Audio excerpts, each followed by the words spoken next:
तीन बातें पकड़ लो, ब्रह्मचर्य, नाम जप, वाणी आपका पवित्र, नेत्र पवित्र। वाणी पवित्र करना है तो झूठ मत बोलो, नेत्र पवित्र करना है, मोबाइल में गंदी रील मत देखो, कान को पवित्र रखो, मन को पवित्र रखो, वो कुछ भी कर सकता है। गाड़ी हो, मर्सिडीज हो, तो डीजल पेट्रोल मत डालिए, तो धक्का ही लगा के चलाना पड़ेगा। अब अपने जीवन का डीजल पेट्रोल है ब्रह्मचर्य, अब उसको तो बर्बाद कर रहे हैं अपने लोग। अब हम लोगों ने ब्रह्मचर्य को एक मनोरंजन समझ लिया।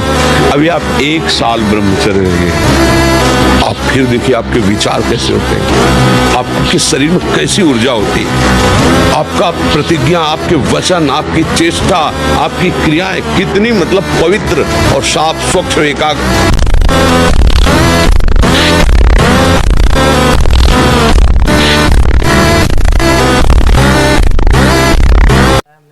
ये बहुत भयानक शत्रु है काम, जनेंद्रिय जन्य संयोग जन्य काम, प्रायः मार के गिरा देता है, आगे नहीं बढ़ने देता। ये काम शत्रु ऐसा सबसे बड़ा भयंकर ये राक्षस है।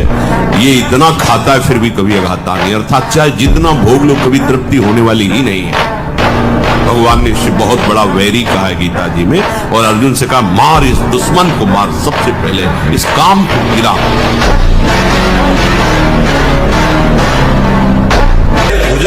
आज से हम नियम लेते हैं कि जितना बन सकेगा हम दूसरों को सुख देंगे। अगर कोई हमें कष्ट देगा तो जहां तक भगवान सामर्थ्य दिए मैं चाहूंगा, अगर भगवत धर्म के विरुद्ध होगा तो फिर भगवान जैसा आदेश करेंगे वैसा करूंगा। अगर वहां आवश्यकता पड़ी तो अपने प्राण समर्पित कर दूंगा, धर्म की रक्षा करूंगा। वो बुद्धि भीम होती है जो भगवत शरणागत होती है, महान बलवान, जिसे विचलित न कोई भी वार, कोई भी प्रहार जिसे विचलित न कर सके, भीम बुद्धि होती है। सब कुछ सहते हुए भी पर्वत की तरह अपनी निष्ठा में अडिग रहता। ये है चलायमान बुद्धि, चाहे जितने प्रहार हो हरीश्वर, हर प्रहार का उत्तर है हरीश्वर। हर बार उसकी भगवत निष्ठा और पुष्ट होती है, उसकी शरणागति निखार लाती है, उसका विश्वास चमकता है।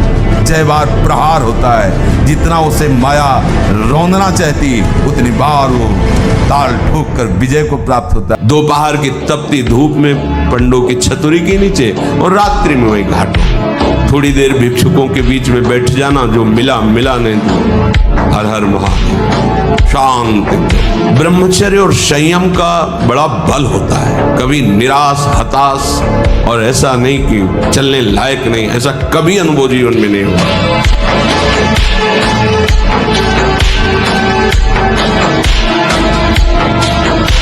पहले गुरुकुल भेजा जाता था, गुरुजनों से शास्त्र स्वाध्याय ठीक गृहस्थ में जाया जाता था। ब्रह्मचर्य जीवन है, ब्रह्मचर्य त्याग ही मृत्यु है, ब्रह्मचर्य ही जीवन है और ब्रह्मचर्य नाश ही मृत्यु है।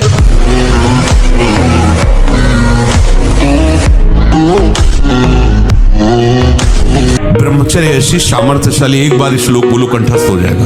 अगर शरीर स्वस्थ है, कोई अन्य औषधियां या अन्य इस तरह के विकारात्मक पदार्थ अंदर नहीं जाते, और ब्रह्मचारी तो एक बार पूरी बात बोल लो, चाहे जब सुन लेना हो जीवन में सुनाई दे देगी।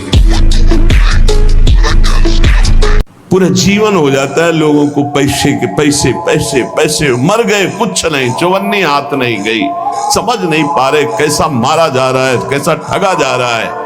इतनी मेहनत करके कमाता है, बैंक बैलेंस ये सब व्यवस्था मकान सब पूरा जीवन करते मर गया। अब जिसलिए आया था कि नाम रूपी धन कमा ले, जीवन मुक्त हो जा, ब्रह्म प्राप्त हो जा, कोई मतलब नहीं, फिर वही सुअर कुत्ता गधा नाना प्रकार की नीच योनियों में फिर भ्रमण।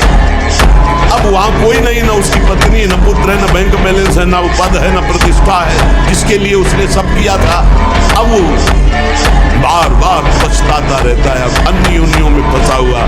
क्या कैसी कैसी दुर्गति हो रही जीव। काम पर यदि विजय प्राप्त करना है तो उपाय बता रहे। भोग का संकल्प न बनने। कब संकल्प बनता है? जब उसका चिंतन किया, उसको देखा, उसका सुना, उसका मन। इतना समय क्यों दिया? ये गलती क्यों की? प्रायः काम की चतुरता कोई नहीं जान पा रहा है। काम मन में जो ही आया तो पहले हमको लपेटता है। हम समझते हैं मुझे देखना, मुझे छूना, मुझे भोगना। अगर आप दृष्टा बने रहे, इसके लपेट में ना में, तो आप जीत जाएंगे। जब आपके अंदर वो चक्रव्यूह रचना योजना रच रहा हो काम के चिंतन की, उसी समय तोड़ो राधा राधा राधा राधा। वो कहेगा चुप रहो, नाम मत जप करो, मेरी बात सुनो, आप सुनना नहीं। आपको कभी काम परास्त नहीं कर सकता, क्योंकि आप भगवान के अंश हैं। और रात्रि में भोजन पाने के 30 मिनट भ्रमण करें, भोजन पाने के बाद घूमिए, फिर शयन कीजिए। अगर ब्रह्मचर्य रहना है, नहीं सब खा पी के और दूध पी के फिर सो गए, फिर नहीं ठीक रहेगा। दिन में उपासक को कभी नहीं सोना चाहिए, ये छूट उसके लिए जो रात्रि में सेवा परायण है, जगते हैं। यदि रात में आपको जगना पड़े तो अपनी नींद पूरी करने के लिए उससे कम समय में काम चला लीजिए। अधिकतर दाईं करवट से सोना ब्रह्मचर्य के लिए लाभदायक रहेगा। सोते समय भगवत चिंतन अत्यंत आवश्यक है। यदि आप सोते समय छूट दे दी तो गलत चिंतन उस समय जरूर होगा, और गलत चिंतन हुआ अगर सो भी गए तो धोखा हो जाएगा, और अगर जगते रहे तो धोखा हो जाएगा। सोने के समय ऐसे सावधान रहो जैसे मरने वाला सावधान रहता है कि अब तो मृत्यु आ रही है। उपासक को चाहिए कि जब सैकड़ों बार भोग के रोकेगा तो सैकड़ों दिन रोना पड़ेगा, तब जाके कहीं ठीक होगे। उसका पाप भी बन गया, उसका अभ्यास बन गया, उसका स्वाद मिल गया, बहुत समय लगेगा। और पहली बार में ही यदि रोक लिया तो ऐसे चट से निकल जाओगे। इसलिए भोग की आकांक्षा उत्पन्न होने पर उपासक को पहली वृत्ति में ही रोक लेना चाहिए। ये ना सोचे कि भोग भोगने के बाद शांति मिल जाएगी, नहीं, ऐसे दलदल में फंस जाओगे, फिर निकलना मुश्किल हो जाएगा।